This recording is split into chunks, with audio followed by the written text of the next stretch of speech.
A todas e a todos. Estamos aqui em mais uma edição do nosso ciclo de webinários aqui do grupo de pesquisa, grupo de estudos em sistemas complexos, do Cefet-MG. Hoje é quinta-feira, dia 1º de julho de 2021 e hoje teremos aqui a honra de receber, como apresentador o professor Rodrigo Alves Dias, um grande amigo pessoal meu aí, Fizemos uma parte da nossa trajetória profissional juntos aí, E então é um prazer para mim apresentá-lo para vocês aqui, trazer ele para apresentar uma das linhas de trabalho dele aí, tá? Então eu vou falar um pouquinho, eu vou dar uma rápida passada aqui no currículo dele, no currículo Lattes dele, tá? Então o Rodrigo ele fez licenciatura em Física pela Universidade Católica de Brasília, concluído em 2001, mestrado e doutorado em Física pela Universidade Federal de Minas Gerais, pela UFMG. Foi quando a gente se conheceu, Então ele fez o mestrado, ele concluiu em 2003 e o seu doutorado ele concluiu em 2007. Atualmente ele é professor lá em Departamento de Física ou Instituto de Física? Departamento, o Instituto de Ciências Exatas. Instituto de Ciências Exatas da Universidade Federal de Juiz de Fora, ali na fronteira Minas Gerais, Rio de Janeiro, mais para o Rio de Janeiro, digamos, E então é isso, o Rodrigo ele tem experiência na área de física da matéria condensada, trabalhando com simulações, principalmente com simulações aí usando técnicas como dinâmica molecular, Monte Carlo clássico e quântico, superfícies deslizantes, atrito, dinâmica de spins e vórtice, tá? E aí ele vai apresentar pra gente aqui um trabalho super legal, ou pelo menos ideias aí, envolvendo redes neurais artificiais e modelo de Ising, um assunto que tenho certeza que vai chamar a atenção aí da nossa audiência. Rodrigo, muito obrigado por aceitar participar aqui, por se dispor, tempo e energia, são commodities bastante escassas hoje em dia, então realmente é um privilégio, tá, que você tenha aceitado o nosso convite aí. Rodrigo, muito obrigado, está com a palavra aí, eu vou desligar meu microfone, eu vou fechar minha câmera também, porque quando você apresenta, você nem consegue ver os outros, então eu vou fechar minha câmera aqui, você fica à vontade, qualquer coisa me chama aí que eu estou ligadinho aqui, beleza? Beleza. Valeu. Bem, pessoal, boa tarde, é um prazer aí enorme estar participando do ciclo de seminários do grupo de vocês aí. Vou começar corrigindo o Tiaguinho só em um ponto, Ele falou que a gente está na fronteira aqui com o Rio, mas Juiz de Fora é quase que Foz do Iguaçu, Ela está na tríplice fronteira, ela está na fronteira com o Rio e São Paulo, Então a gente meio que tem uma influência também de São Paulo, porque São Paulo está logo ali também. Então aqui, e Minas, Então a gente está aí, Minas, Rio e São Paulo. Então é um lugar. Só porque eu achava que Juiz de Fora já era Baixada Fluminense, velho. Sacou? É tipo isso, se você subir no morro ali que eu vou de bike, eu vejo lá o Cristo Redentor, entendeu? Brincadeira à parte. Bem, pessoal, a partir de agora, primeira coisa, para liberar a buffer, eu vou desativar a minha câmera e vou projetar a minha tela inteira. Eu vou aguardar eu entrar aqui. Pronto. Então, estou projetando a minha tela e eu estava repassando a apresentação. Espero que vocês estejam vendo aí a apresentação bonitinha. Então, tá positivo. Bom. Bem, então, aí eu escolhi um título aí, estudando fases de sistemas magnéticos utilizando redes neurais artificiais. Então, vou falar um pouquinho aí da ideia de redes neurais, e essa aplicação em sistemas físicos, que é um modelo mais simples que nós temos, normalmente costumamos aplicar, que é o modelo de Ising. Então, hoje eu estou aqui no departamento, eu estou em casa hoje, mas faço parte, como o Thiago falou, do departamento de Física, de Juiz de Fora, E basicamente eu faço parte de um grupo de simulações, E também entrei num grupo que mexe bastante com instrumentação, Arduino e impressoras 3D, coisas do tipo. Então também tem desenvolvido uma parte de física aplicada, mesmo de construir máquinas e coisas do tipo. Hoje eu tenho uma colaboração muito forte com o professor José Paulo, com o Benjamin Fragnealdi, talvez vocês conheçam, e eu estou aí formalmente com um aluno de C, tem algumas pessoas informais que estão, eu já estou trabalhando, que eu acabei me colocando aqui. Essas aqui são os que estão colaborando de Juiz de Fora mesmo, né? É um outline aí, né? É falar uma breve história aí, uma introdução, vou falar pontos importantes do modelo de Easy, eu não vou ficar aqui explicando detalhes do modelo de Easy, falar pontos importantes aí da utilização de Monte Carlo, né? Como que eu utilizei o Monte Carlo junto com a rede neural, e os nossos resultados até o momento, né? Nessa aplicação. Bem, uma breve história aí é só para fazer um levantamento aí, né? Que eu fiz licenciatura, né? Eu não sou bacharel, e eu fiz licenciatura numa faculdade particular, né? Que é a Universidade Católica de Brasília. Tive ótimos professores lá na época na UNB que me propiciaram, né? A abertura, né? Mesmo não sendo bacharel, eu consegui fazer curso de nivelamento e entrar no mestrado e fazer o doutorado na UFMG. E aí, quando eu terminei o doutorado, né, você fica desempregado, aí é aquela história de procurar fazer pós-doc. Eu consegui fazer um pós-doc em Juiz de Fora. Eu comecei ele aqui em 2008, e na metade do pós-doc eu fui chamado num concurso para trabalhar aí no Cefet, né? Então eu já fui filho do Cefet aí durante uns 6, 7 meses, eu trabalhei aí, dando aula aí para a garotada aí do técnico, né? E na metade de 2000, no finalzinho de 2008, eu fiz um concurso e fui aprovado. Em 2009 eu voltei para Juiz de Fora e daqui não saí mais, né? Me apaixonei aqui pela cidade, uma cidade muito boa, e estou aqui até hoje. Acho que eu saio daqui só se for para a praia, para Ilhéus eu iria. Mas, pois bem, então vamos ao tema, né, de interesse, né? Eu coloquei aqui what means, né, deep learning, né? O que significa deep learning, né? Ou uma tradução que eu tenho encontrado em alguns livros, nas referências que eu tenho comprado, estudado, é aprendizado profundo, né? Que é mais ou menos o termo mais utilizado hoje em dia, né? Então, basicamente, o aprendizado deep learning, né, ele está no interior aqui do que a gente chama mais globalmente de inteligência artificial, que são todos os métodos que tentam, de alguma maneira, métodos computacionais, normalmente, né, que tentam, de alguma maneira, imitar a inteligência do humano com máquinas, com códigos, com programas, né? Então, basicamente tudo isso que você vai chamar de inteligência artificial. Dentro da inteligência artificial, você tem algumas técnicas do que a gente chama de machine learning, né, ou aprendizado de máquina. O aprendizado de máquina é um conjunto, né, você pode pensar aí de técnicas computacionais, né, que você usa para fazer um computador, né, ou um algoritmo aprender algo, né? O conceito de aprender, ele é, inclusive, existem duas vertentes da forma de aprender. A mais tradicional é o que a gente chama de, se não me engano, falhou o termo, que é uma...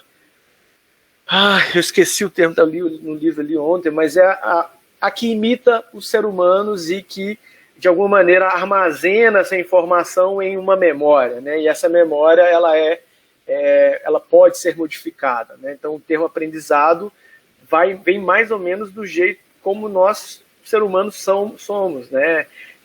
Nós estamos aprendendo todo dia um pouquinho, e coisas que já são fixas, muito fixas no nosso conhecimento, elas vão mudando e a gente deixa isso mudar, né? E a gente vai ficando velho, vai esquecendo e coisas do tipo, né? E o Deep Learning, né? O Deep Learning, na verdade, é um Machine Learning, só que aplicado de uma forma inspirada no ser humano de novo, né? No cérebro. Porque é como se você tivesse as técnicas de Machine Learning, né, na ponta. E o que o nosso corpo faz? Nós temos vários neurônios, né? Nós temos neurônios que estão nos nossos olhos, esses neurônios se conectam a outros neurônios que vão para o cérebro, nós temos neurônios que estão nos nossos dedos, esses neurônios, eles são que transferem o contato e a informação vai para outros neurônios, que vai para nossos neurônios, a nossa medula que chega do cérebro. Então, é um conjunto de camadas, né? Então, cada conjunto de neurônio desse tem um certo processamento até chegar no cérebro, que é o neurônio, é o conjunto de neurônios principais aí. Então, o DEEP tem a ver com fazer uma rede neural ou programas, né, que eles são múltiplas camadas, e em cada camada ele faz um processamento específico que transmite para outra e transmite para outra, que é processada, vamos dizer assim, numa rede neural principal, que é o nosso cérebro, né? Então, essa é a ideia de DEEP. Até depois eu posso mostrar uma imagem, né, mostrando essa ideia do que seriam os algoritmos de Deep Learning. Bem, onde que o pessoal da estatística, o que a gente já conhecia na física, nos métodos computacionais, se insere, né? Então, se a gente pensar na inteligência artificial, né, o machine learning é uma parte da inteligência artificial. Existem outros métodos, né, modal logistics, symbolic reasoning, knowledge modeling, né, modelo por conhecimento, e tem aqui o machine learning, né? E essa tem uma interseção com o que a gente chama de data, que o pessoal chama hoje também de data science, que é um termo muito usado aí, que hoje em dia ficou parecendo que é só o machine learning, mas não, já existia. Os estatísticos, né, o data science, os cientistas de dados já usavam antigamente, vamos dizer assim, antes das técnicas de aprendizagem de máquina surgir, já usavam estatística, já tinham conhecimento de regressão linear, né? Então isso aqui a gente, de alguma maneira, a gente já dominava, né? E o que aconteceu foi esse boom associado às redes neurais, que criaram vários algoritmos ali associados, algoritmos de busca mais eficientes, algoritmos, né, genéticos, né, os evolucionários, algoritmos de aprendizado por reforço, né? E dentro de todo, praticamente desse subconjunto aqui, tem lá as redes neurais, né? Bem, hoje existem, vamos dizer assim, uma quantidade enorme de técnicas, né, de subclassificação, que a gente pessoal chama de taxonomia do machine learning e dos deep learning, né? Então, se você pensar aqui no machine learning, você hoje tem três grandes grupos, que são os aprendizado não supervisionado, o aprendizado supervisionado e o aprendizado por reforço. Cada um deles se divide, eu vou começar aqui pelo supervisionado, né? Eu vou explicar qual que é a ideia do supervisionado mais para frente um pouquinho, mas dentro dos aprendizados supervisionados você tem dois grandes grupos, que são as classificações e as regressões, né? As regressões, a gente da física sou um velho amigo nosso aí, porque a gente sempre, esse é o nosso, vamos dizer assim, experimentalmente ou simulação, esse é o nosso mote, né? A gente pega um resultado, esse resultado tem um certo comportamento, a gente faz um modelo ali e ajusta esse modelo naquele resultado, seja ele de simulação ou seja ele de experimental, né? E é isso aqui, esses métodos de regressão acabam tendo outras aplicações aí, na sala de aplicações no dia a dia das pessoas, né? Olha lá, você fazer previsão de clima, de mercado, estimativa de expectativa de vida, de crescimento de população, né? Então começou a ter várias outras aplicações, né? Outra aplicação, né, da classificação, né, você tem diagnóstico, você baseado em algum tipo de resultado, você fazer se o cara está com uma doença ou não, você prender ali um consumidor, porque você sabe o que ele gosta, então você vê ele fugindo ali de onde você quer que ele esteja comprando da sua empresa, então você consegue trazer ele de volta. Classificação de imagem, né, que é de alguma maneira é aqui que a gente vai entrar, e detecção de fraude, né? O que caracteriza, né? Eu vou falar logo aqui, né? Para a gente, depois eu falo de novo para fixar, né? O que caracteriza o aprendizado supervisionado? Aprendizado supervisionado, basicamente, é o seguinte: você tem um banco de dados, né? Ali, um banco de dados, seja ele de qualquer coisa, de carros, de venda de carros ou de alguma coisa. Só que junto desse banco de dados você tem um segundo arquivo ou um segundo dado gravado ali, que é o seu label, né? Do ponto de vista que nós da física, o pessoal da Exatos trabalhava, quando a gente faz ajuste, a gente tem uma variável x e a gente tem o y. Né? O y são os labels, tá certo? Então, no supervisionado, nós temos o banco de dados e os seus respectivos labels, né? As suas respectivas, vamos dizer assim, já existe uma pré-classificação ali, de alguma maneira, daquele seu banco de dados. Tá? O aprendizado não supervisionado, ele simplesmente tem só o dataset. Você não sabe dizer nada, você não tem nenhum label, você não tem nenhuma pré-classificação daquele seu banco de dados. Tá? E aí eles são mais, vamos dizer, são técnicas um pouco mais gerais, assim, elas usam muito de técnicas estatísticas para tentar classificar, de alguma maneira, tentar separar, mas então você tem no não supervisionado técnicas de clustering. Né? Você olha coisas que são parecidas dentro do banco de dados e separa eles. Né?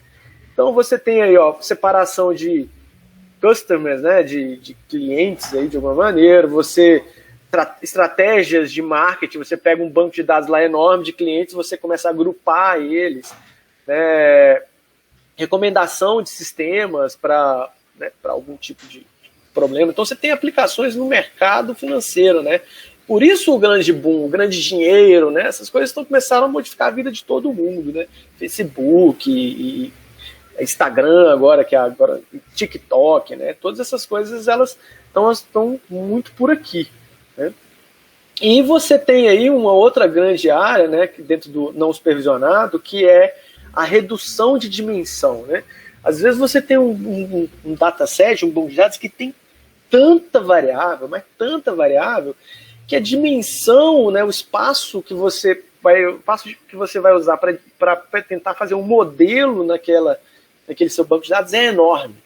E tem muitas variáveis que elas estão correlacionadas e essa correlação gera vínculos, né, como a gente bem sabe, e esses vínculos podem ser usados para reduzir a dimensão do problema. Então essa é a ideia, né? Então é o famoso Big Data, né? Você tem, como é que você visualiza coisas de dimensões muito altas? Você não visualiza. Né? A gente só sabe fazer gráfico de basicamente três dimensões mais a cor, né? Então dá uma quarta, né? Então o Big Data tem basicamente isso, né? Você pega um banco de dados enorme e começa a achar direções privilegiadas dentro de um espaço enorme, e nessas direções você sabe dizer coisas e visualizar dados. Né?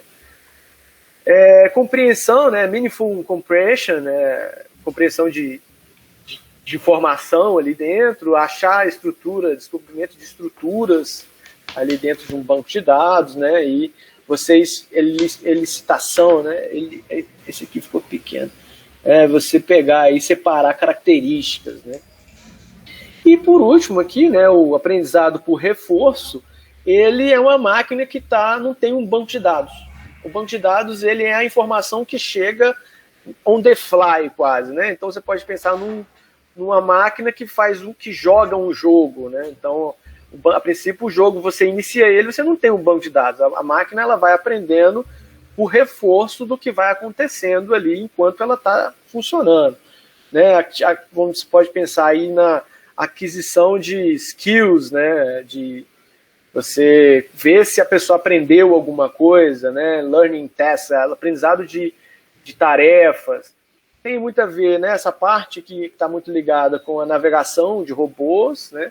E tomada de decisões em tempo real, né? Então, essa aqui são os 3 grandes grupos aí associados a Machine Learning, né?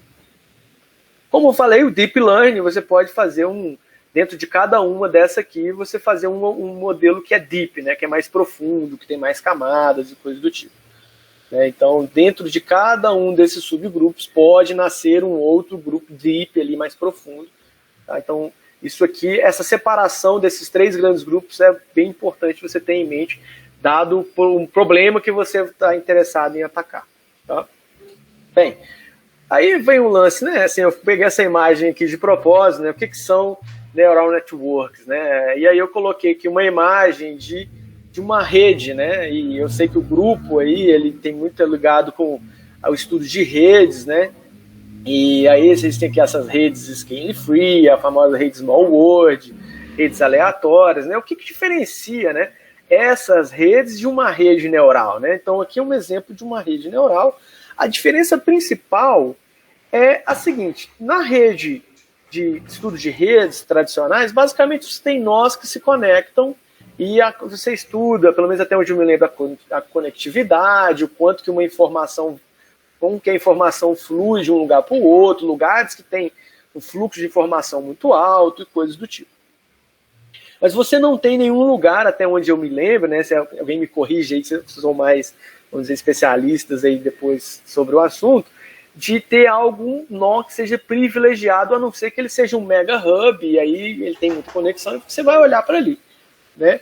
Mas, a princípio, todos são entradas e saídas, né? Uma rede neural, normalmente, né, você sempre tem uma entrada, você tem neurônios no meio, que aqui eu nem estou representando, né? Essa aqui é uma rede neural mais simples que você pode pensar. Ela tem uma única entrada e ela tem entradas, né? Nesse caso, 3 entradas, e 2 saídas.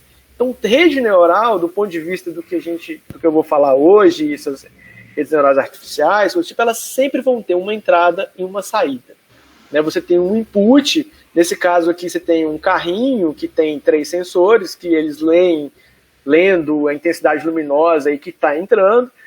Essa intensidade luminosa é processada de alguma maneira aqui no meio, que vai para os neurônios de saída, e esses neurônios de saída tomam a decisão de ir para frente à esquerda ou ir para frente à direita, né? Ele anda para frente ou para lá, ele anda reto, se os 2 neurônios derem a saída igual, ou anda para um lado e para o outro se um dos 2 ganha, né? Então, basicamente, essa é a grande diferença. É como se você estivesse pegando essa rede neural, essas redes que a gente tem aqui, e falando, olha, esse neurônio é o sempre de entrada e todo o resto é o de saída, ou alguns são de entrada, o resto é de saída. Então, basicamente, essa é a ideia, porque você vai ter sempre um input e um output, que é o seu resultado, que é o que você quer que a rede te classifique, ou te dê um número, ou coisas do tipo. Tá? Bem, indo já em direção aí a reconhecimento de imagens, né? Basicamente, qual que é a ideia? Quando você tem uma imagem nada mais é do que uma matriz bidimensional com números, né? Se uma imagem ela é de 8 bits, isso quer dizer que os números que podem ter nessa imagem são 2 elevado a 8, ou seja, ele vai de 0 a 254. Ou seja, tem 255 divisões, né? Que é o 2 elevado a 8. Então, esses números, né, de uma imagem, elas se tornam... o pixel da imagem se torna um neurônio. Ele é exatamente a entrada, né? Você tem um neurônio aqui, nessa representação, você tem uma imagem, essa imagem, os pixels se tornam neurônios de entrada. Esses neurônios de entrada passam esses números, essas informações aqui para um neurônio de processamento. Esse neurônio de processamento joga, né, a informação para um dos, vamos dizer assim, dos neurônios de saída. E nesse caso, esses neurônios de saída contam de 0 a 9, né? Então tá vendo? 0, 9, até 1, tá certo? Então é uma classe, nesse caso aqui, esse é um exemplo do famoso dataset do MNIST. O MNIST, ele simplesmente fez um banco de dados com não sei quantos mil imagens que tem números escritos à mão. Então é uma imagem de um número escrito à mão, e a ideia é treinar uma rede para dizer, na hora que chegar uma imagem de um número, sei lá, o número 6 escrito de uma forma, sei lá, na mão, né, não é nada de escrito como digitado, a máquina fala, olha, isso aqui é um 6, ou isso aqui é um 8, e assim por diante, tá? Então, basicamente, essa é a ideia. O pixel da imagem, né, guardem isso, o pixel da imagem se torna um neurônio, só que é exatamente um neurônio de entrada, né? Tá ok? Então, esse processo, né, você fala assim, poxa, como é que eu pego os pixels da imagem e faço virar um neurônio? Esse processo é chamado de flattening. Basicamente, existem outras maneiras, pode inclusive criar outras maneiras, mas a maneira mais tradicional, que tem implementada na maioria dos códigos, é o flattening. Você pega os seus pixels, nesse caso aqui uma imagem 3x3, certo? Você concatena as linhas, né? Então, ó, 3, 3, 3, tá vendo? Isso são os neurônios cada pixel da foto são os neurônios de entrada, então essas informações vêm para uma próxima camada da rede neural, que vem para uma próxima camada, e essa aqui é um exemplo de uma rede deep. Veja que ela é profunda, ela tem múltiplas camadas que podem fazer coisas diferentes, tá certo? E aí, uma vez que a informação vai sendo transferida de camada a camada, até chegar na camada de saída, né, que é onde tem a informação que você quer obter dali. Que você quer checar se aquela informação, se essa rede aprendeu ou não, se ela está classificando bem ou coisas do tipo. Tá ok? Bem, e como é que é, basicamente, a ideia geral de treinamento, né? Então, basicamente, você cria uma rede com a sua topologia, né? Você cria a topologia da rede, que é basicamente isso. Olha, eu tenho tantos neurônios nessa primeira camada, tantos neurônios na segunda camada, e você diz o número de neurônios em cada camada, e a topologia tem a ver com as conexões. Né? Então, essa aqui é uma rede tradicional, né? Ela é muito bem, vamos dizer assim, a mais comum, é a fully connected, né? A completamente conectada. Né? Então, você tem aqui, 9 neurônios de entrada, você tem aqui 1, 2, 3, 4 neurônios na próxima camada. Então, o que você tem aqui é uma matriz, né, de 9 por 4. Uma matriz de 9 por 4 vai ser responsável pela conexão desse neurônio com esse, com esse, com esse, com esse. Aí desse com esse, com esse. Então, você tem todas as conexões aqui. Então, aí você montou a topologia. Aqui é uma matriz 9 por 4, aqui é uma matriz 4 por 4, 4 por 4, até chegar numa última 4 por 4. Tá? E esses parâmetros, né, o aprendizado está muito relacionado, está diretamente relacionado com a intensidade destas conexões. Se essa conexão é muito forte, quer dizer que esse pixel afeta muito esse neurônio e assim por diante.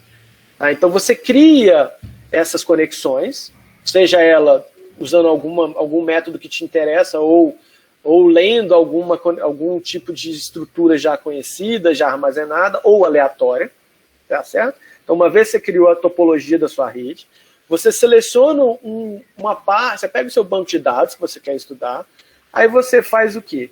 Normalmente você pega uma parte do banco de dados, se ele for muito grande, né? Aí você separa esse banco de dados em uma parte chamada de teste, né, e de treino. Tá certo? Então você pega, aí você compara os seus resultados fazendo o quê? Treina ela, testa ela no banco de dados, numa parte do banco de dados que ele não viu e compara os resultados. Olha, o resultado tá bom? A rede está dando respostas boas, né? Ah, não. Então você vai e melhora os parâmetros. Aí você pega de novo uma parte do seu banco de dados, treina de novo, aí pega, testa, compara, melhora. E você fica fazendo isso aqui um looping até que você atinja um critério que você definiu lá, um critério de parada. Olha, a rede acerta 99% das vezes. Beleza, minha rede está treinada. Agora eu posso fazer o que eu quiser com essa rede. Tá ok? Existe um termo, né, bem comum aí da área, que é o deploy. Deploy o seu programa, né? Você fez lá uma rede, você treinou, agora você vai botar ela em deploy, né? Você vai botar ela lá na internet para todo mundo testar, ou você vai botar ela para fazer a tarefa que ela foi programada para fazer. E, normalmente, no deploy, né, a rede vai se deparar com um dado ou uma informação que ela nunca viu. Essa que é a ideia. Então, vamos agora ao nosso modelo de Ising. Né? O que é o nosso modelo de Ising? Nada mais é do que um modelo de Ising na sua forma mais, vamos dizer assim, tradicional estudada. É uma rede de tamanho quadrada, né, L por L, e essa rede, a energia, né, isso aqui representa momentos magnéticos, né, esses momentos magnéticos, eles podem ter valores, né, mais ou menos 1, né, e a energia associada a esse sistema é dado por esse hamiltoniano, né, menos J, que é uma constante de exchange, a somatório dos vizinhos de um determinado spin, né? Então você pega um determinado momento magnético aqui, com o seu dado spin, e olha a soma do produto, né, desse spin com os seus vizinhos. Isso te dá energia, é o termo de exchange, termo de troca, e você pode ter eventualmente um campo externo ou outras anisotropias, ou o que você quiser, mas essa aqui é a construção mais básica que a gente conhece. Se você pega o modelo de Ising, né, no caso, o modelo de Ising bidimensional, ele, né, e você pode fazer várias técnicas. O modelo de Ising como diz o professor Landau, lá do Estados Unidos, Nova York, Estados Unidos, não sei de onde, qual é o estado, Geórgia. Ele fala que o modelo de Ising é a fruit fry, né, a fruta doce aí de todo quem trabalha com simulação, porque se você faz um modelo, você vai querer testar no modelo de Ising, né? Então você faz aqui. Então a ideia é que se você pegar essa imagem de spins para cima e para baixo, né, de uma rede quadrada, basicamente o que você tem é isso, é uma matriz, não é isso? Com setinhas, com valores zeros e uns, né? Eu posso falar que -1 é 0 e 1 é 1, né, e fazer uma imagem, né, porque a imagem normalmente não tem pixel negativo, então você faz uma imagem com zeros e uns, representando os seus -1 e 1. Então isso aqui é uma imagem que a gente tem, né? Então essa imagem pode ser usada como uma entrada da rede neural. Especificamente, o modelo de Ising 2D, ele tem uma temperatura de transição de fase, né, exata. Essa temperatura de transição de fase é essa expressão, né, TC/KB sobre J dá 2 sobre ln de 1 mais raiz de 2. Isso aqui foi obtido pelo Gonzaga em algum ano que eu não vou lembrar de cabeça. A referência está aqui no final, a referência 1 aqui que está ali embaixo. Né? Repetir a informação dessas igual a mais ou menos 1 e do campo magnético, agora que eu vi. Então o campo, e o Hz aqui é um campo magnético externo que vai apontar ou para cima ou para baixo, tá certo? Pois bem, agora é o grande lance aqui uma vez que eu tenho um modelo de Ising, eu preciso usar algum método para gerar o meu banco de dados. Então, como que eu gerei meu banco de dados aqui? Né? Então, ok, beleza. O rapaz que trabalha aqui em casa está indo embora. Ok, então eu tenho aqui, eu vou pegar e vou fazer uma simulação de Monte Carlo no seu algoritmo de metrópolis, com a sua construção mais simples, né? O mais tradicional, e vou gerar 250 configurações de spins não correlacionadas. Isso quer dizer que eu deixo rodar um tempo, pego uma configuração, salvo, deixo o método Monte Carlo rodar um tempo, pego uma outra configuração e salvo, tá certo? E eu vou fazer isso para 40 temperaturas, tá certo? De 0.1 até 4, com campo H igual a 0. Tá certo? Então eu tenho 250 configurações para cada temperatura, eu tenho 40 temperaturas. Isso me dá um total, né, que eu estou chamando de M aqui, de 10.000 configurações. Eu faço isso, né, essas 10.000 configurações, para vários tamanhos de sistema, né, para vários Ls. Né? Eu pego uma rede quadrada de tamanho 20 por 20, 5 por 5, 10 por 10, e vou fazendo isso, então variei o tamanho do meu sistema. Agora é a grande sacada aqui, é a criação desse arquivo, né, que é o meu dataset. A estrutura dele é basicamente essa. Eu fiz aqui um flattening. Eu peguei a minha rede de tamanho N, né, que ela era quadrada, L por L, eu peguei ela de tamanho N agora, né, N de sítios, e coloco eles alinhados um do lado do outro ao longo da linha aqui desse meu arquivo.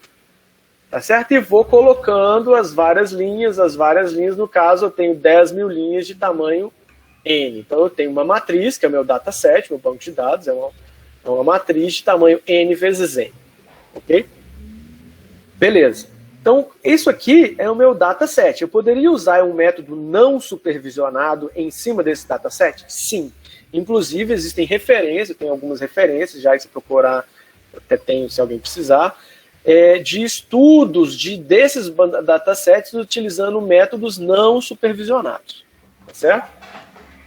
Mas o que a gente vai usar aqui é um método supervisionado. Então, um método supervisionado, além da variável x, que tem as minhas configurações, eu preciso do do label, da variável y, tá certo? E como que eu vou dar o label? Como que eu vou classificar essas configurações? Essas configurações vão ser classificadas a partir da temperatura de transição de fase. Ou seja, uma configuração de Monte Carlo que eu rodei lá, onde a temperatura é menor do que a temperatura crítica que eu conheço, né, ela é exata, eu vou dar um label 0. Tá certo? Uma configuração que vai ser maior do que a temperatura que está, né, numa simulação de uma temperatura maior do que a temperatura da transição de fase, eu vou chamar de 1. Então, meu label aqui é esse. Ó. Essa configuração é 1, porque ela está acima da temperatura de transição de fase. A próxima linha é 1. Aí, em algum momento, né, eu passo, né, abaixo da temperatura de transição de fase e ela fica 0. Então, eu tenho aqui meu banco de dados e os meus labels. Tá certo? Essa aqui é a estrutura, vamos dizer assim, por trás aí de fazer um aprendizado supervisionado, neste caso, uma classificação. Aí já tem gente que me perguntou, poxa, mas e se só é 0 e 1, você poderia usar outro tipo de classificação? Poderia, aí é só você criar. É um jeito que você está interessado em pré-classificar o seu banco de dados, tá certo? Essa aqui foi a que o Roger e o Mel, que eu tenho ali a referência ali embaixo, propuseram, e eu estou usando ela aqui, tá certo? E contando isso para vocês. Então a gente salvou, você tem lá para cada tamanho de rede, eu tenho um arquivo com o tamanho, né, com o dataset e os respectivos labels daquele dataset. Para verificar se os meus dados, né, se a minha simulação de Monte Carlo estava ok, essas mesmas configurações, nesse mesmo arquivo, né, de configurações, eu fiz um gráfico, medi a energia como função da temperatura e tirei aí os observáveis padrões que nós temos aí no modelo de energia por spin, magnetização, calor específico e suscetibilidade, né? Então você vê que a magnetização, à medida que o sistema cresce, ela vai ficando cada vez mais tendendo aqui, ela vai ficando cada vez continuamente para essa linha, né? O calor específico vai divergindo em cima da temperatura de transição de fase e a suscetibilidade também, né? Então você vê essa linha pontilhada, está representando a temperatura exata, né? Ou a temperatura crítica exata do modelo. Tá ok? Beleza. Então, o que é a rede neural? Como que é a rede neural que eu criei, né? Eu estou usando uma feed-forward multilayer perceptron, né? Existe vamos dizer assim, um dos primeiros modelos de rede neural, né? Foi o modelo perceptron, e depois viram que o perceptron ele resolvia uma grande, vamos dizer, uma grande gama de modelos quando você fazia múltiplas camadas, né? E cada neurônio ele é ativado, ele tem uma ativação, e eu estou usando as funções de ativação do tipo sigmoide, né? A sigmoide nada mais é do que essa função contínua aqui, ele é praticamente uma função degrau, só que ela é suave, né? A função sigmoide, na física, ela é conhecida normalmente como função de Fermi-Dirac. Essa função, ela é, se não me engano, 1 menos ela, na verdade, é a famosa função de Fermi-Dirac, né? E existem outras funções de ativação, por exemplo, a tangente hiperbólica. Você vê que a sigmoide ela vai de 0 a 1. A tangente hiperbólica ela é de menos 1 a 1. Tem a mesma forma, assim, a forma similar, né? O degrau aqui é diferente, como é que é a curvatura. Mas a uma que vai de menos 1 a 1. Tem a ReLU, né, que é 0 e depois ela é linear. Tem a Lick-ReLU, né? Ela tem uma inclinaçãozinha aqui, ó. Ela não é 0 necessariamente, ela fica negativa, né? Mas a inclinação é bem menor do que para cá. E tem a ELU, né? Que ela tem uma espécie de exponencial aqui embaixo e depois é linear. Todas elas são tipos de funções de ativação do respectivo neurônio, né? Então, a rede que eu vou criar, basicamente, ela tem N spins, ela tem uma camada de entrada, é a primeira camada, então ela tem N spins, né, de entrada, tem uma camada escondida, que no meu caso, depois eu vou olhar ali o número, não me lembro muito bem, vai ter que olhar qual é o número, tem uma camada escondida e tem a camada de saída, com 2 neurônios. Tá? Cada conexão aqui, ela vai chamar de ômega LJK, onde L identifica a camada e o JK é o índice de qual neurônio que ela está conectando. Então, tem um exemplo aqui, né? Esse é o 4,2, tá vendo? Com o índice 3, e o L está sempre relacionado a uma camada, uma última camada, que o L está indexado daqui para trás, né? Opa, volta. Pois bem, então como é que funciona a ativação, né? A ativação que eu vou chamar de A, né? Só para a ativação do neurônio J da camada L, ela nada mais é do que sigma que é a sigmoide, tá certo? Sigma de Z. Ah, mas quem é Z? Z de JL. Z nada mais é do que a somatório da informação que vem daqui multiplicada pelo seu respectivo peso. Veja, isso aqui tem uma conexão, né? Ela tem um determinado peso, né? Determinado lá, escrito lá numa matriz, que você está salva lá, uma matriz dos pesos.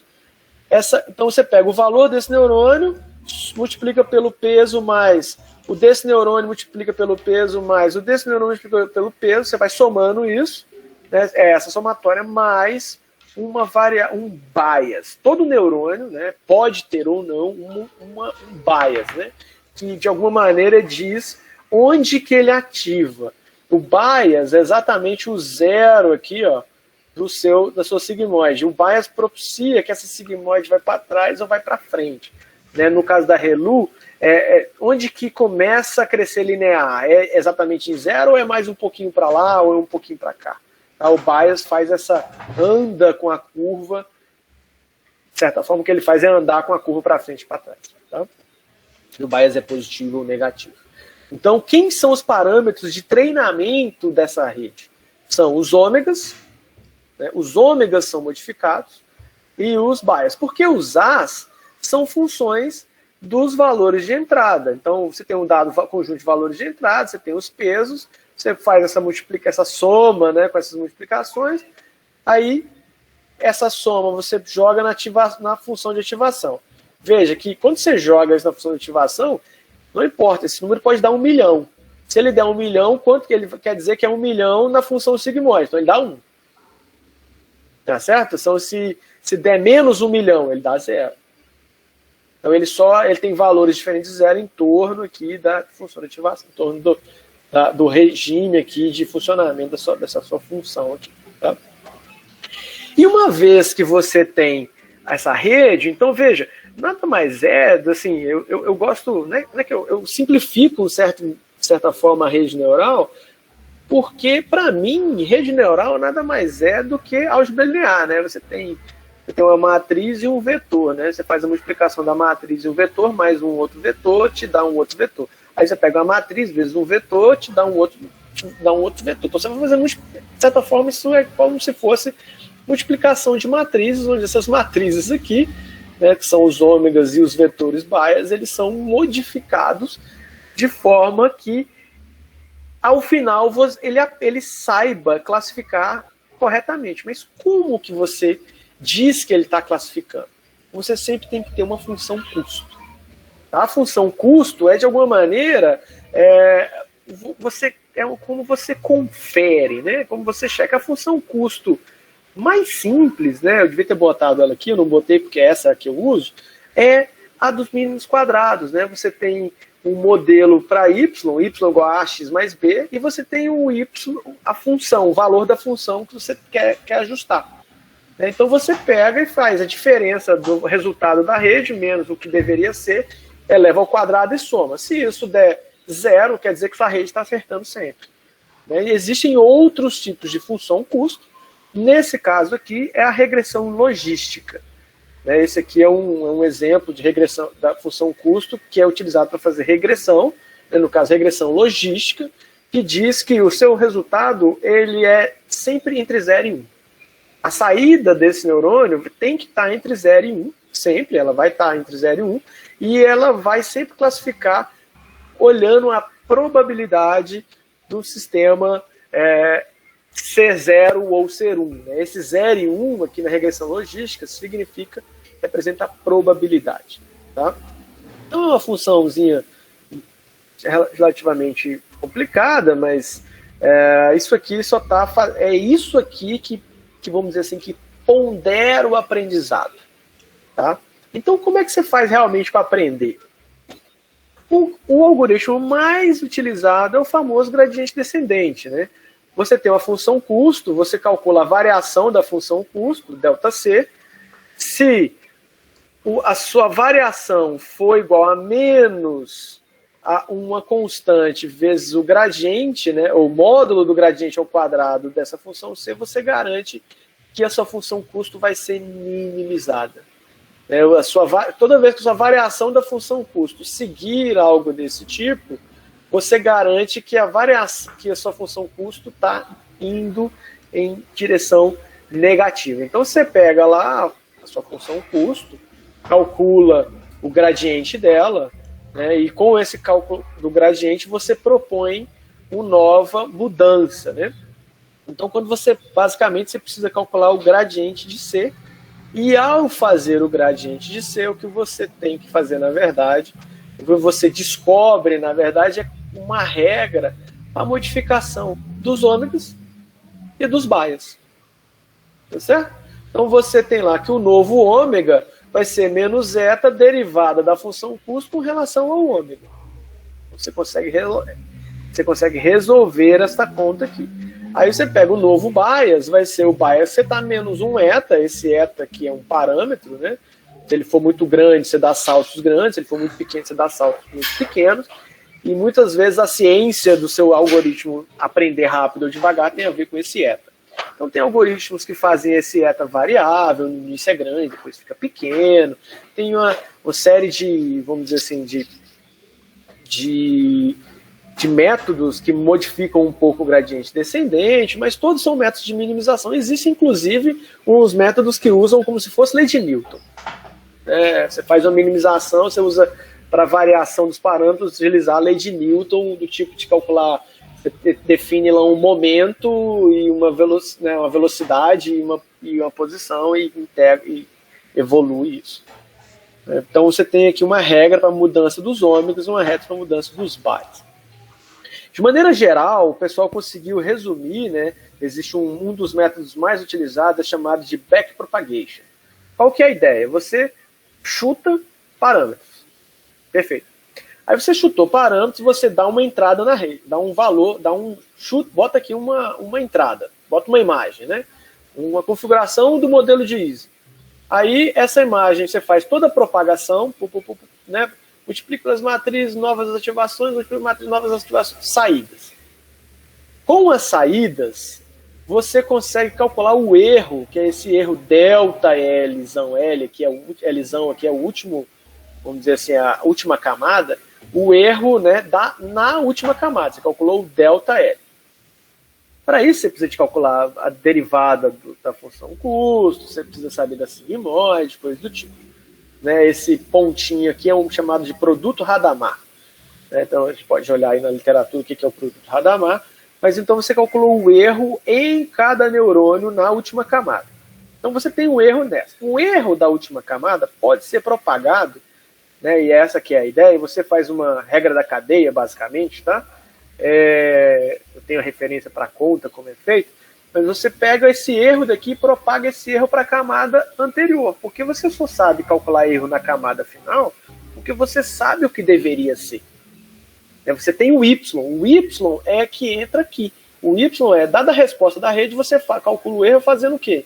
A resposta da rede menos o label.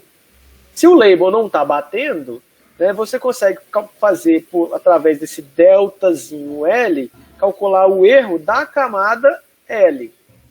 Aí, uma vez com o erro da camada L, você calcula o erro da camada anterior. E esses erros, né, eles são utilizados para calcular a derivada de B, tá vendo? A derivada da função de custo com relação a B. Quem é a derivada da função custo com relação a B? É o próprio delta L de cada nó. Aí, quem é a derivada da função custo com relação aos ômegas? É o delta L daquela camada vezes a ativação da camada anterior. Você tem uma regrinha muito rápida, muito simples para o update dos parâmetros. Então você faz assim, você dá uma entrada que é o feed forward. Você dá uma entrada. Aí ele vai forward, você vai para frente. Aí chegou até o final. Por ver se você chegou ao final, você faz o back propagation, que é calcular o erro da camada anterior. Com o erro da camada anterior, você calcula os novos bias. E aí, com esses novos bias, com o erro, você calcula os novos ômegas daqui. Aí daqui você faz de novo. Você vem para cá para calcular os novos bias, os novos ômegas. Então você voltou. Você propagou o erro do final até o início. Aí você entra de novo com outra imagem, um outro dado. Aí você vai até o final. Agora faz o back propagation. E a rede vai modificando os seus parâmetros até que toda hora que quando você entrar uma imagem, ele não erre mais. Então esses parâmetros são completamente modificados de maneira loucas e aleatória, de certa forma, porque normalmente a gente começa com esses parâmetros todos aleatórios. Então você não sabe se um chute de parâmetros é bom, você não sabe se o eta é bom. Então você normalmente faz um algoritmo que roda um algoritmo com valores de entrada diferentes até achar um que minimiza e que dá uma resposta ótima. Aí aquele você salva e vai utilizar esse modelo, vai utilizar essa rede treinada. Então tem uma rede treinada a partir de agora. Beleza? Então só para falar um pouquinho de detalhes aí da minha rede, então ela basicamente é uma rede com 3 camadas, né? Uma camada de entrada, ela tem NI, né, L vezes L neurônios. A segunda camada, que a gente chama de hidden layer, né, só tem uma escondida, né, e ela tem 100 neurônios, então eu tenho o número de spin de momentos, né, no início, 100 camadas escondidas e uma camada de saída com respectivamente 2 neurônios. Então é como se fosse aqui, esse é o número de spins, essa tem sempre 100 e 2 na saída. Aí vocês vão entender por que é 2 agora. Tá? Então eu usei essa rede Perceptron aí, né, Multilayer Perceptron. Eu fiz um treinamento, eu peguei o meu banco de dados e separei 600 configurações aleatórias desse banco de dados. Eu chamei elas de treino, é onde eu vou treinar o meu modelo, e outras 4.000 configurações, 6.000 configurações, né? E as outras 4.000 configurações eu vou testar. Ou seja, a rede não treina, no processo de treinamento ela não viu esses dados aqui. E então eu treino e valido. Treino e valido. Né? A comparação para ver se minha rede está boa é sempre feita num banco de dados que ela não viu ao treinar. Tá? Por isso que você tem que fazer uma mistura aleatória aí do seu banco de dados todo para escolher quem que é o teste, quem que é o treino. Tá? Existem métodos que vão variando, né? Como eu vou dizer, você pode variar esses números aqui ao seu bel prazer, e existem métodos que vão separando de forma regular e testando até achar uma configuração que a rede aprendeu melhor. Né?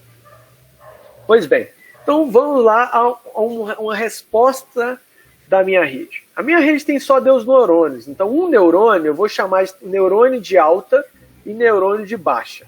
Ou seja, um neurônio de alta temperatura, que diz que aquela configuração está acima da transição de fase, e um neurônio de baixa temperatura, que diz que ele está abaixo da temperatura. Então vamos lá. Aqui um exemplo típico de uma rede, são uma rede tamanho 20 por 20, 40 por 40, 60 por 60 e 80 por 80 no campo nulo. Então eu fiz um banco de dados com campo nulo, tá certo? Aí aqui, ó, olha a resposta do meu neurônio de baixa. O meu neurônio de baixa está dando dizendo que toda a configuração que eu joguei para ele, né, era, né, baixa porque está abaixo da temperatura de transição. A temperatura de transição é essa linha aqui, né? Neurônio de baixa está dizendo que está muito próximo de 1, né? Não é 1 não, tá? Se você for olhar ali, tem um pouquinho abaixo. E o neurônio de alta diz que é 0, não está em alta temperatura. Em algum momento, essas duas curvas cruzam, tá certo? E quando que ela cruza? Quando a rede não sabe, né, onde que ela está, né, a rede, ou seja, os 2 neurônios dizem igualmente que ela é temperatura, que cada um, ou seja, no fundo a rede não sabe dizer nada aqui, né? Está dizendo aqui, nessa temperatura eu não sei dizer se é de alta ou se é de baixa, porque a probabilidade que cada um dos neurônios está dando, um neurônio de baixa e de alta está dando, é de 50%. Essa é a temperatura, quando isso acontece, essa é a temperatura de transição de fase para aquele determinado tamanho. Então você vê que, ó, eu aumentei o tamanho da rede, olha só, que aqui ele já quase que bateu em cima. Olha, se você olhar aqui, der um zoom, eu não vou conseguir dar o zoom agora, mas você vê que ele está um pouquinho fora em relação à temperatura exata.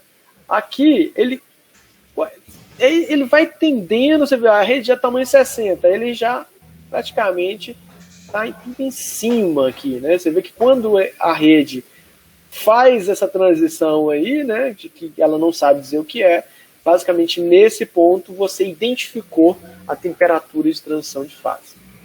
O que foi feito? Então, basicamente eu pego todos esses resultados, né, estou mostrando agora que separei, juntei todos por cores, você vê que, inclusive, a forma com que a descontinuidade, né, o salto aqui, ó, você vê que aqui ele é suave, aí ele vai ficando cada vez mais descontínuo. Isso se você consegue fazer um finite size scaling em cima da variável temperatura e todas as curvas praticamente colapsam, tá certo? E se você pega a posição aqui, né, a temperatura de transição de fase obtida aqui pela rede e plota num gráfico de 1 sobre L, né? Aqui, isso aqui quem fez foi o meu aluno, ele usou todos os pontos, né? Se a gente usasse só esses pontos aqui do final, você ia ver que tem uma reta com uma certa inclinação. Ele deixou assim, eu acho que tá bom. A temperatura bate aqui muito, com um erro pequenininho, do valor que deveria ser 2,26, alguma coisa. Então, essa reta, né, vermelha, ela é a reta exata, né? E esses pontos são os pontos onde a rede, com tamanhos variados, né, que eu estou plotando como são de 1 sobre L, ela achou, né, para determinar a temperatura de transição de fase. Pois bem, desculpa, aqui pareceu diferente, né? Aqui é igual a zero, tá? Esse aqui que está mandando. Então tá aí, o expoente para o Ising deveria ser menos 1, por isso que é 1 sobre L, tal aqui, né? Porque ele faz tal, L elevado a 1 sobre Ni, tal é T menos TC sobre TC, né? Então isso aqui, ou seja, a rede, esse aqui foi basicamente o que o trabalho do Roger e o Melco fizeram. Tá? Então, se você for fazer como eu vou dizer, colocar em palavras, eu peguei, treinei um sistema que tem uma transição de fase de segunda ordem, né, que essa transição aí no modelo de Ising, a depender de qual, vamos dizer, regra que você usa, ela é uma transição de fase de segunda ordem, né, classificada assim, uma descontinuidade, é da primeira derivada do parâmetro de ordem, que é a magnetização. Então ela foi treinada assim, e essa rede consegue classificar e encontrar a temperatura de transição de fase. Beleza. O que eu pensei, depois que eu vi isso com o meu aluno, eu falei assim, cara, eu vou pegar uma rede treinada e vou colocar ela para ver estados, né? Essa rede foi treinada com campo nulo. Agora eu vou colocar ela para ver estados de uma curva de esterese. Então eu peguei lá um método de Monte Carlo, mesmo que eu usei, e fez uma curva de esterese em temperatura baixa. Então isso aqui é a curva de esterese tradicional aí do modelo de Ising, apresentando uma esterese, né, diferente de nula, um campo coercivo aqui, né, coercividade, e com temperatura alta a esterese desaparece, né, a curva vai e volta ao longo do mesmo caminho. Pois bem, e agora o que a rede me dá ao ver estes estados? Aí, opa, pulei muito aqui. Então a rede, veja, cada um dos neurônios, né? Então esse aqui é o neurônio de baixa, esse aqui é o neurônio de alta. Veja, a esterese aparece também na resposta da rede. Tá certo? Só que percebam o detalhe, olha só. A esterese aparece nos dois invertida, né? Ela está flipada, como se tivesse um espelho aqui. E o neurônio de baixa, né, porque eu estou em baixa temperatura para ter esterese, né, ele está lá próximo de 1, tá vendo? Está lá no ponto 97. Então ele vem. Aí, quando ele dá a transição para ter o processo de esterese ali, né, que é a transição abrupta ali com o campo externo, o neurônio também apresenta, mas olha a variação, é pequena, 9,7 para 9,5, mas aparece. E o neurônio de baixa está lá próximo de zero e ele também apresenta a esterese, né? Você mede aqui a coercividade aqui, também você mede a coercividade de bate, tá? E quando está em alta temperatura, o que você tem, tá vendo? É a não presença da esterese na resposta dos neurônios. Mas o neurônio de baixa, a única coisa interessante, né, quando está em alta temperatura, é que o neurônio de baixa, olha lá, ó, ele dá uma resposta nula, né? Ou seja, falando, olha, apesar de... Isso aqui é o neurônio de baixa, isso. Apesar de eu estar em alta temperatura, ele fala que não é. Tá certo? Tá vendo? Que aí o campo ordenou o sistema, né? Então, você vê que o neurônio de temperatura alta vai lá ao topo, aí depois o campo vai começar a crescer Desculpa, aqui ele desordenou, né? Desordenou o sistema, é isso. E aí, então, o neurônio de alta bate 1, mas depois o campo começa a ordenar o sistema de novo e ele volta a dizer que é como se fosse temperatura alta, né? Temperatura baixa, né? E o alta estaria zero. Mas, então você tem essa fenomenologia, ou seja, a rede consegue, cara, distinguir a curva de esterese mesmo sem nem ter visto o campo. Isso para mim aqui é que, ou seja, a rede treinada para ver uma transição de fase de segunda ordem consegue caracterizar, né, classificar uma transição de fase que é de primeira ordem, uma ordem menor, né? Pois bem, então o que eu fiz a partir de agora? Aí eu fiz o seguinte, olha, então eu vou fazer a seguinte brincadeira, eu vou variar a temperatura, tá certo, do sistema, só que com vários campos. O campo está constante lá, eu vou botar campo nulo, que é o primeiro, aí esse aqui. Aí eu vou ligar um campo pequenininho e tiro a variação, onde que está a transição de fase da temperatura, aí vem para cá. Aí você pega o outro campo, tá para cá. Ou seja, a temperatura está crescendo à medida que eu boto o campo. E botei aqui a primeira vista, eu peguei e botei aqui ó, a temperatura de transição de fase como função do campo para vários tamanhos de rede. Então você vê que tem um certo comportamento aqui, né, de maneira aproximadamente não sei, me pareceu linear a princípio, né, com o campo. E aí mostrando que a temperatura ela vai crescendo quando você aumenta o campo, seja positivo ou negativamente, né? Porque no modelo de exemplo, o campo para cima ou o campo para baixo, isso é, a princípio, é a simetria de reversão aí do sistema. E aí, o que a gente fez? Bem, como apresenta uma dependência como tamanho de sistema, eu fui fiz uma espécie de finite size scaling aqui também da temperatura, fiz aquele scaling padrão tal L elevado a 1 a menos ni no eixo Y, e fiz um scaling do tipo H igual elevado a 1 sobre gama para o campo. E, por incrível que pareça, eu colapsei todos os resultados mostrando esse comportamento universal aí. Né? Então eu tive o parâmetro ni, né? Que, na verdade, isso aqui quando eu vi ontem, eu fiquei na dúvida e ia perguntar para o meu aluno se era realmente 1 ou se era menos 1, né? Porque o modelo que é sobre L, então tem que ser menos 1. Pois bem. E aí, isso. E aí, teve esse expoente gama aqui, né? Como fosse 1 sobre gama igual a 3, para esse ajuste. Isso aqui, né, a gente tem que olhar um pouco melhor se esse scaling aqui é realmente universal e estudar um pouquinho o sistema. Esse artigo está sendo escrito, esse trabalho está sendo desenvolvido, está escrito aí, né, está andando. E, basicamente, é isso. Então, o que a gente desenvolveu? Um pacote Python para fazer modelo de Ising. Né, construímos uma rede neural, utilizando o pacote, né, o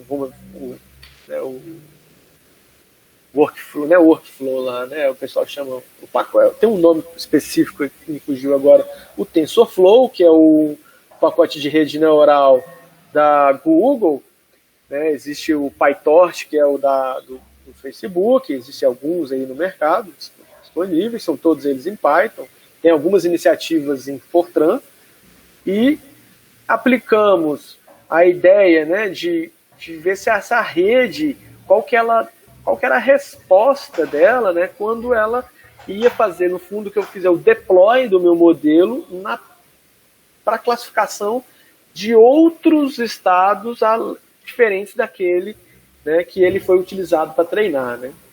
Então, no fundo, a ideia é que você pode pensar o seguinte: a rede neural, ela pode ser usada como para classificar medida, fazer uma medida ou fazer um observável, como se ela estivesse te dando a possibilidade de obter um observável de um outro sistema, né? Ela pode ser usada como um aparelho de medida em cima do seu sistema de estudo ali, né? Ela classifica ele se você quer classificar ou se você quer fitar, né? Então ela pode ser usada dessa forma.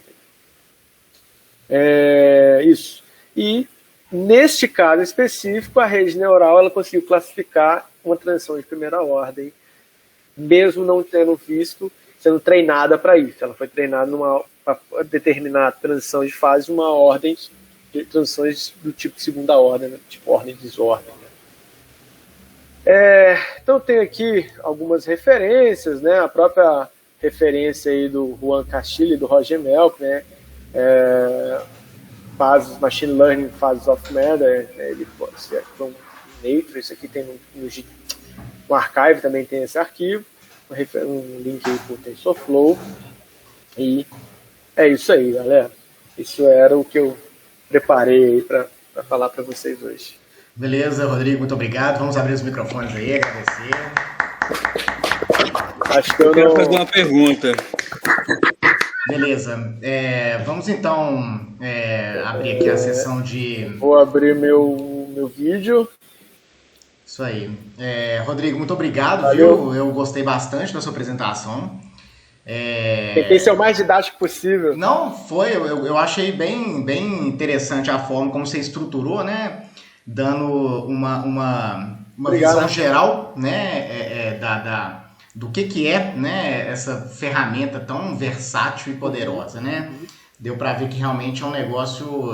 não é à toa que está tão em voga, né? No momento, tá?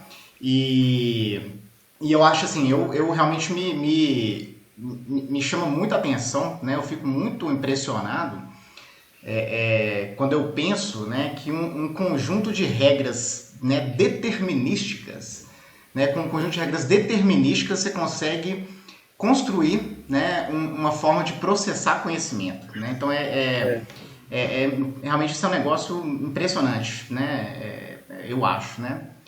Eu também. E, cara, interessante, né? E aí também gostei, né, que você... Eu particularmente, né, vindo da física, né, eu acho que realmente o modelo de Ising, ele é um playground, né, pra gente, né, e achei que foi muito bem escolhido, né, como, digamos assim, como uma forma de validação, né, do método, né, essa coisa de replicar resultados já, né, consagrados aí, né, já o modelo de Ising é um modelo já bem antigo, né, do século passado, e realmente bem legal, né, a forma, né, como você calibra, digamos assim, a ferramenta, né, validando ela com resultados conhecidos, né, e eu só percebi, né, não sei se realmente é bem assim, né, existe então também uma limitação de tamanho de sistema, né, você não consegue, eu sei que você faz análise de tamanho infinito, né, o Finite Series Scaling, né, isso é bem recorrente, né, uma ferramenta, digamos, legítima e tudo mais, mas de certa forma você tem essa limitação, né, eu vi ali que você, né, pegou sistemas ali de 35 por 35, né, assim, para um modelo de Ising é um sistema muito pequeno, né, assim, mas que mesmo assim, né, você conseguiu as curvas, né, da transição, você vê como é que elas vão ficando cada vez mais abruptas, né, aquelas transições, o próprio como é que fala? A suscetibilidade, você vê que os picos, com 35 por 35 você já tem um negócio bem estreito, né? Bem estreito. Então, legal, viu? Parabéns aí. Estou rodado em Pentium i5 normal, isso foi o computador do meu aluno. Pois é, tá vendo? Nem botando um supercomputador, nem nada. Beleza, então pessoal, vamos aí. Eu escutei alguém. O Ducha. Eu queria falar. Vamos lá, Ducha. Muito prazer, tá, Rodrigo? Em primeiro lugar, queria te agraciar aí por ter feito uma apresentação que foi realmente didática por um assunto tão profundo. Faço das palavras do Thiago as minhas palavras, entendeu? Roubando aí um pouco do que o Thiago falou, porque eu não tenho aí o manejo que o Thiago tem de falar, entendeu? Mas eu queria discutir com você dois aspectos sobre as redes neurais. O primeiro era sobre a questão do Deep Learning. Uhum. Tá? Hoje em dia, você já ouviu falar do algoritmo AlphaZero? Não, falando assim, AlphaZero... AlphaZero é um algoritmo designado para poder jogar xadrez contra outros computadores de xadrez. Tá. Tá no tipo ali do Reinforcement, né? Dos algoritmos que não são classificatórios. Ele é um algoritmo que pega o dado e vai aprendendo por reforço. Ele cria novas regras e se adapta ao ambiente dele. Isso. Entendeu? Que são características dos algoritmos de reforço. Entendeu? Aí que eu fico me pensando o seguinte: o que é o conhecimento em si e o que é a informação que você está criando, entendeu? Tá. O conhecimento Porque assim, quando você classifica alguma coisa, você não está criando um novo conhecimento, você está criando nova informação. Tudo bem. Então, esse é desse tipo, esse é daquele tipo. Você está só separando, você está segregando, né? O que vai para um lado e o que vai para o outro. Isso. O conhecimento vem da ação humana de fazer alguma coisa com essa informação. Isso aí. Entendeu? Então a rede neural, ela não gerou o conhecimento. Não. Nós estamos ainda na era das redes neurais que utilizam o conhecimento gerado por um humano. Mas é aí que vem o problema. O AlphaZero revoluciona porque quando ele aprende a jogar o xadrez sozinho, criando novas regras que se adaptam. Não. Aprende as regras do jogo de xadrez estão lá. Não estão. Não tem dado sendo gerado por máquina. A regra do xadrez, o jogo joga. Ele faz uma proposta, o jogo é jogado. E aí ele se adapta àquela resposta do jogo. As regras estão lá. Isso. Tá? Aí ele vai e com as regras ele vai sabendo o que é certo e errado. Perfeito. Então ele vai classificando. Ó, isso aqui deu ruim, essa deu boa, essa aqui deu ruim, essa deu boa. E aí ele se adapta a isso. Aí quando aparecer uma coisa nova, ele vai continuar se adaptando. Mas a informação não foi criada pela máquina. Nós ainda estamos na era, pelo menos tudo que eu já li. Não, mas a informação não sendo criada pela máquina. Um minutinho, Arapiraca, por favor. Olha só, o que eu quero dizer é o seguinte, que o AlphaZero é um passo adiante das outras tipos de redes neurais.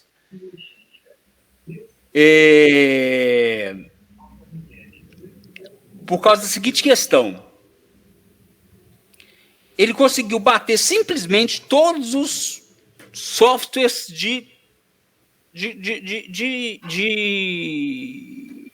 que jogam o computador de maneira absurda, entendeu?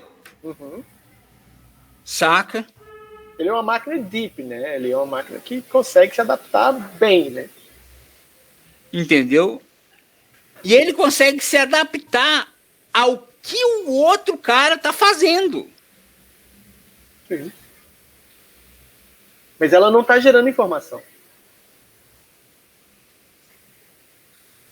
Entende? A informação... Mas se ela tá agregando o que ela tá gerando para as regras dela, então ela tá gerando informação. Não. Ela tá modificando só parâmetros internos dela.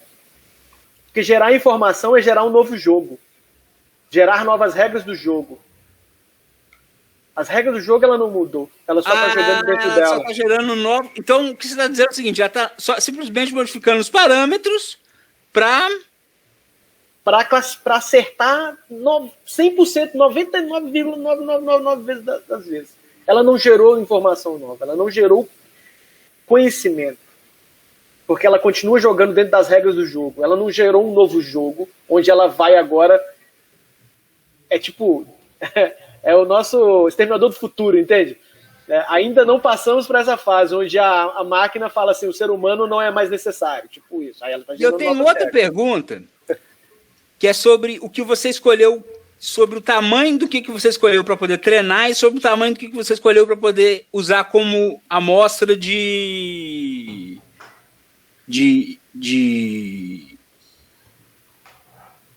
treinamento e validação. Isso. Eu achei a proporção um pouco alta. Um pouco alta. Uhum. Entendeu? Olha, eu não entendo nada do seu trabalho, porque eu não entendo de easing de nada, entendeu? Tipo assim, eu não sou físico. Eu sou da computação. Tá. Entendeu?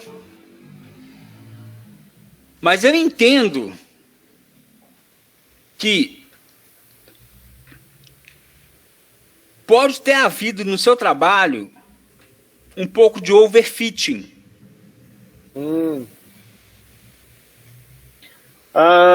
Nesse caso, não aconteceu. Por quê? Assim, aí é onde começa a entrar nos detalhes do modelo, né? Porque aí eu tenho na minha função custo, essa é a função custo padrão. Logística. Né? Essa é a logística. Só que junto dela aqui, eu coloco dois regularizadores. Tem o ômega 1 e o ômega 2, que penaliza, né, conexões muito fortes para evitar overfitting. Então, quando eu vou olhar mesmo no código que eu rodei a simulação, né, é comum da área botar os regularizadores para evitar overfitting. Então, essa escolha aqui, né, desses dois números, a gente chegou a variar isso, botar 8.000, 2.000 e olhar, não muda relativamente tem grandes ganhos. Então, assim, isso é, inclusive, parâmetro de variação no estudo do modelo, né? Você vai variando esses números. Não dá para ver tudo também, né? É muito parâmetro, é muita coisa. Não dá para ver tudo também, né? Tudo bem. Isso. Ora, Piraca, me perdoa. Você estava falando aí que o Alpha Zero já é uma máquina treinada. Ela parte de parâmetros treinados, né? Sim. Ela se adapta a novas configurações, mas ela parte já... Normalmente esses modelos, eles usam já algum pré-treinamento. Eles não saem cru.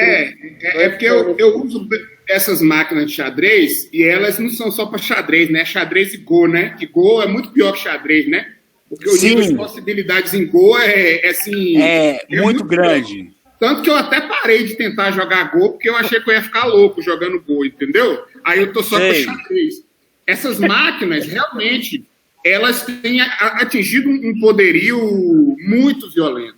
O que elas têm conseguido fazer. Agora, pelo que eu entendo inclusive dessa Alpha Zero, né, que ganhou aí de um monte de gente, é que eles partem, por exemplo, lá de 5.000 configurações, eles pegam um banco de dados de jogos e tal. Obviamente que ela vai aprendendo, né, com esse processo. Mas, por exemplo, eu já tentei, e eu tenho uma dificuldade aqui para poder instalar essas máquinas, porque toda vez porque como eu não uso Windows, na hora que eu vou instalar, ela quer usar aquele CUDA, aí eu tenho CUDA, não sei o que e tal, aí eu tenho que baixar um banco de dados, que normalmente são bancos de dados de não sei quantos gigas, para ela poder trabalhar em cima, entendeu? Aí uma coisa, no campeonato deles, eles tiram banco de dados das duas máquinas.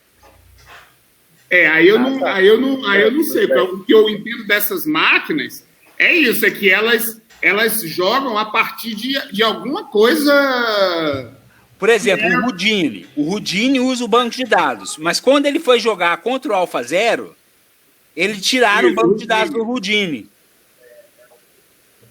Mas aí o Houdini se ferrou, né? Todos se ferraram. Ainda bem que a gente ainda tem o futebol, né? Que são só seres humanos que conseguem julgar, né? Por enquanto, daqui a pouco vai ter robô jogando lá, robô de futebol, já tem. Tudo bem, já futebol tem, mas ainda robô. não é. Não tem um Ronaldinho Gaúcho robô, né? Mas enfim. Mas o que o Ducha está falando é o seguinte: você tem as máquinas que trabalham só com bancos de dados e você tem as máquinas de inteligência de máquina. Aí, essas máquinas, elas pegam um conjunto de treino para ir aprendendo. Aí elas vão aprendendo. Aí a máquina que, assim... Aí, realmente, para ganhar dessas máquinas, não tem ninguém que ganhe, não. Viu? Era isso que eu queria dizer. Ela tá bem treinada, né? No fundo, ali, eu vejo isso só como uma rede neural bem treinada. É bem treinado. Mas não é chamar de dados direto. O Ducha chamou a atenção corretamente. Tem máquina que pega jogos. Eu tenho, por exemplo, aqui um trem que ele tem um banco de dados de jogos do Campeonato Mundial de 1800 e bolinha até 2018. Ele tem todos os jogos. Aí você tem máquina que pega isso aí e vai fazendo alternativa ali dentro. Mas já tem essas que o Ducha está falando, que elas vão aprendendo dentro desses algoritmos aí que o Rodrigo colocou. Aí, meu amigo, aprender partindo já desses bancos de dados violento e continuar evoluindo, aí realmente, como o Thiago disse, né? Ainda bem que tem futebol. Beleza, pessoal, muito boa discussão aí. Ô, Rodrigo, muito obrigado pelas suas respostas, tá? Nada. Valeu. Foi muito boa a sua palestra, tá? Muito obrigado por tudo, viu? Nada. Valeu aí, Ducha. Obrigado pela participação. Vou abrir aqui a oportunidade, se mais alguém quiser fazer algum comentário, alguma pergunta. Estamos aí, aproveitar, né? O Rodrigo, parece que você dá aula às 19 horas, né, Rodrigo? Pois é, bom. Assim, o que eu queria falar mais um pouquinho aí, que assim, eu acho que o Charles existe um mundo... pode falar então, Charles. Desculpa interromper, Rodrigo. Nada, que isso? Primeiro, parabéns pelo trabalho. Eu queria só tirar uma dúvida, tem até o Thiago, acho que até comentou, a questão da escolha dos tamanhos das redes serem menores, é pelo fato de que se pegasse tamanho de rede grandes, o tempo de execução dos algoritmos demoraria muito ou não? Na verdade, eu peguei rede menor porque isso rodou no computador do meu aluno, né? Você pode botar a rede aí de 100, 200, L igual a 200, né? 400, se você tiver uma máquina aí para rodar esse banco de dados em Monte Carlo e salvar ele. Uhum. Com relação ao que a rede vai fazer, obviamente a sua camada de entrada fica maior, então o processamento da camada de entrada para a segunda camada vai levar um tempo computacional maior, mas não vejo nenhuma limitação, não. A questão é que depende da máquina que você tem disponível, né? Entende? Assim, acho que não tem... Eu não me limitei pelo fato da rede, eu me limitei pela geração do banco de dados. Porque eu usei simulação tradicional para fazer um banco de dados de física, né, e tentar uma máquina treinar em cima dela. Entendi. E aproveitando, então, tem até a ver com essa primeira pergunta, se a gente quisesse tentar fazer a mesma coisa para o modelo de Ising tridimensional, a gente poderia pegar a matriz tridimensional e aplicar o mesmo método também? Então, essa é uma coisa que, inclusive, eu andei pensando sobre isso já tem algum tempo, que é o seguinte: você pode usar essa rede 2D para classificar 3D, desde que a topologia, o número de spins seja o mesmo. Então, eu vou te fazer um exemplo. Se você fizer uma rede tridimensional 3x3x3, isso vai dar 3 vezes 3, 9, 3, 9, 27. Então, se você fizer uma rede 2D com 27 spins, você vai ter 27 de entrada. Então, você pega agora a rede 3D, estados da rede 3D com 27 e bota para a rede 2D classificar. E bate. Entendi. Isso, inclusive, já foi feito. Então, dessa forma, a gente pode pegar qualquer dimensão. Então, dimensão 4, 5. É claro que a quantidade de spins vai só... Tem que, isso, a topologia, né? A topologia é o número de neurônios de entrada do seu modelo 2D tem que casar com a do seu modelo que você está usando, porque senão você está tentando fazer uma rede da resposta de algo com um número de entradas diferente e o seu algoritmo, o seu programa não vai rodar. Entendi. Mas, a princípio, uma coisa que o Roger e o Melco fizeram é pegar a rede quadrada, tá beleza? Uhum. A gente treinou igual eu fiz, rede quadrada. Aí ele conectou o vértice do quadrado. E isso faz com que a rede quadrada se torne uma rede triangular. Uhum. Tá certo? E aí a transição de fase da rede triangular 2D é completamente diferente da transição de fase na rede quadrada 2D. E a rede achou a temperatura de transição de fase da triangular. Só mais uma pergunta, essa eu acho que é bem rápida. Eu estava pensando no modelo de percolação, você conhece? Sim. Será que teria como também aplicar rede neural para tentar... Porque percolação, vamos supor, você quer pegar a caixa finita, supõe que você quer verificar se tem um aglomerado que conecta lado esquerdo ao lado direito da caixa. Uhum. Você consegue também fazer algo do tipo, se percolou, é 1, se não percolou, 0. Aí você pega várias configurações, testa antes por algum outro algoritmo e usa elas, o banco de dados, para testar no caso. Teria como também? A questão toda é, você tem alguma percolação que é muito bem definida e exata? Se você tiver uma percolação definida e exata, você pode usar aquilo como ponto de partida para fazer a sua classificação. Veja que o modelo de Ising, o fato dela ser exata, te dá uma coisa mais robusta, mas você pode usar um outro modelo que não é exato. Você usa um modelo, por exemplo, de Monte Carlo.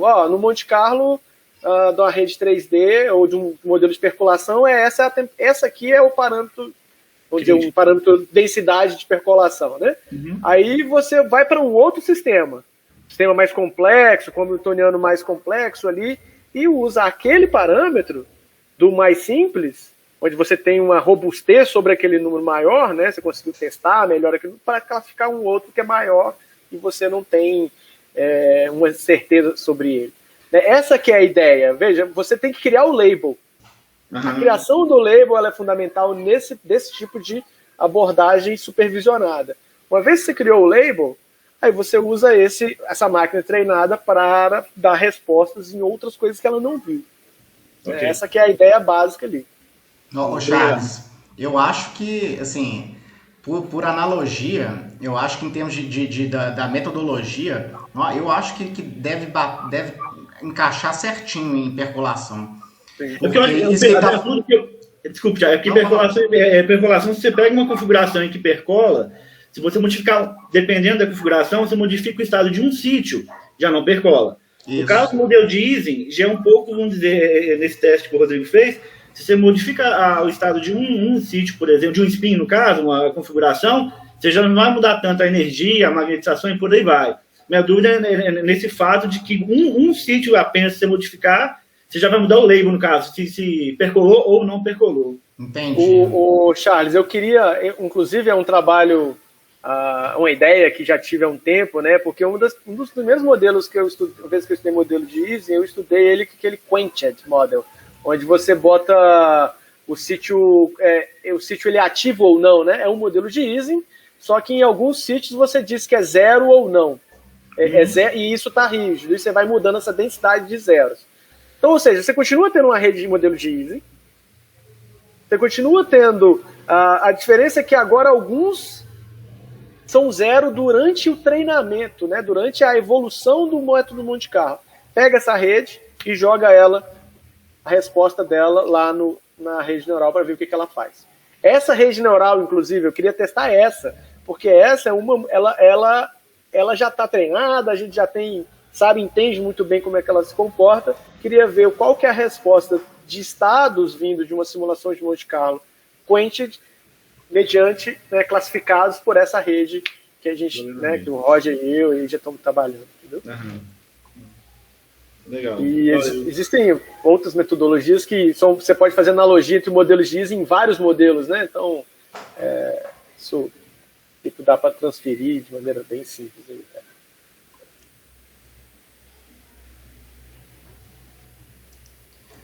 Bom, beleza. Obrigado aí, Charles. Foram boas perguntas, viu? Na hora que você falou da dimensionalidade aqui, deu até um frio na espinha, né? Porque o modelo de Ising tem essa coisa, né? Que o modelo 1D é analítico, né? Assim, só que a temperatura crítica é 0, né? E o 2D você até consegue também, né? Chegar no resultado exato, mas o 3D e pra cima é só simulacional, né? Isso. E beleza, legal. Bom, pessoal, mais alguém quer participar, fazer algum comentário? Vou fazer só um comentário aqui, Thiago. É que é o seguinte, mesmo que a gente ainda tenha futebol, nossos dias já estão contados mesmo, entendeu? Porque, assim, esses negócios estão resolvendo tudo. Só. Eu tenho um amigo da minha área, que é química teórica, que ele fala assim, vai chegar um dia que eu não vou resolver uma função de onda mais para ninguém. Porque essas redes neurais, esses negócios, eles estão resolvendo tudo. Só. Eu tô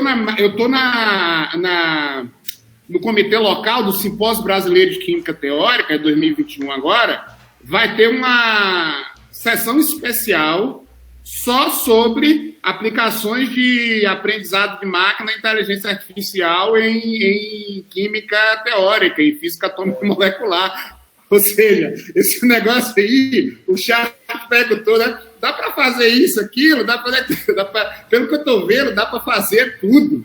Os caras lá do Gusta, lá, Eduardo Jório, eles acabaram de fazer aqueles artigos lá sobre aquelas... E eles estão colaborando com o cara que foi orientador do Jefferson, que é da computação que está vendo aí, o Omar, e eles fizeram um algoritmo para classificar os layers de grafeno, sabe? Então, eles classificam as camadas de grafeno, eles têm uma pletora de espectros, e aí eles usam esse tipo de algoritmo para fazer isso tudo. Então, assim, eu acho que nossos dias estão contados, entendeu? Então, Isaac Asimov... A gente vai continuar programando a máquina. Bem, até agora a gente está programando, né? Colocando os labels lá, as features, vamos ver no que é que vai dar, né? Por aí. Era só isso que eu queria falar. Beleza. Mas bacana, parabéns aí. Valeu. Muito bem. Bom, então vamos agradecer o Rodrigo mais uma vez. Valeu demais.